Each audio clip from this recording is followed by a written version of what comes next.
প্রিয় সংগঠন বিডিএমপিপি এর সম্মানিত সভাপতি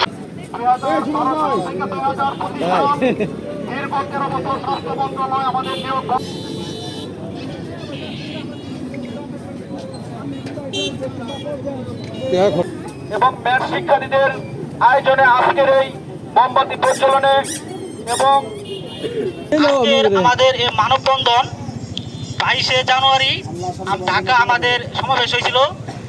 সে 7 দিন সময়ে তারা এখনো কোনো সিদ্ধান্ত নেয় তার বিদায়।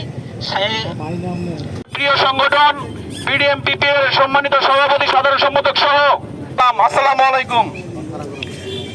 প্রিয় সাংবাদিক ভাইরা, জাতি নিয়োগ থেকে বঞ্চিত নির্দিষ্ট একটি সিন্ডিকেটের অন্তঃস্থল থেকে ধন্যবাদ জানাচ্ছি।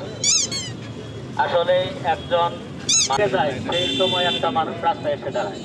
আমাদের যে চাহিদাগুলো এগুলো একজন স্টুডেন্ট এসেছি সম্পন্ন করে মেধাবী স্টুডেন্ট সে 4 বছর আমাদের দাবি হচ্ছে দ্রুত সময়ের ভিতরে সংশোধন করে আমাদের উচ্চশিক্ষা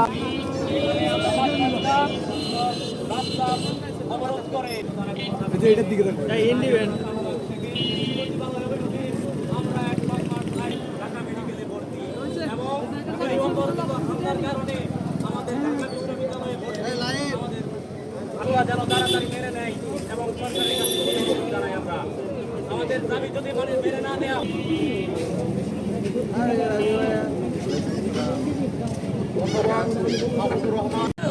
আজ দীর্ঘ 12 বছর আমাদের এই ডিপ্লোমা চিকিৎসকদেরকে কোনো নিয়োগ দেওয়া হচ্ছে না।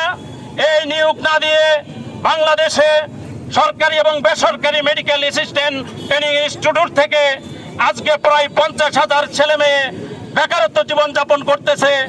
দুষ্কৃতিকালী মহলের কারণে গত 13 বছর যাবৎ আমরা নিয়োগ বঞ্চিত। যেই বাংলাদেশের শিক্ষা আমাদের অধিকার হওয়ার কথা ছিল, সেখানে আমরা উচ্চ শিক্ষা থেকে বঞ্চিত হচ্ছি। করতে হবে 4 বছর একাডেমিক কোর্স বহাল রেখে অসঙ্গতিপূর্ণ কোর্স কারিকুলাম সংশোধন করে ভাতা সহ ইন্টার্নি ব্যবস্থা চালু করতে হবে।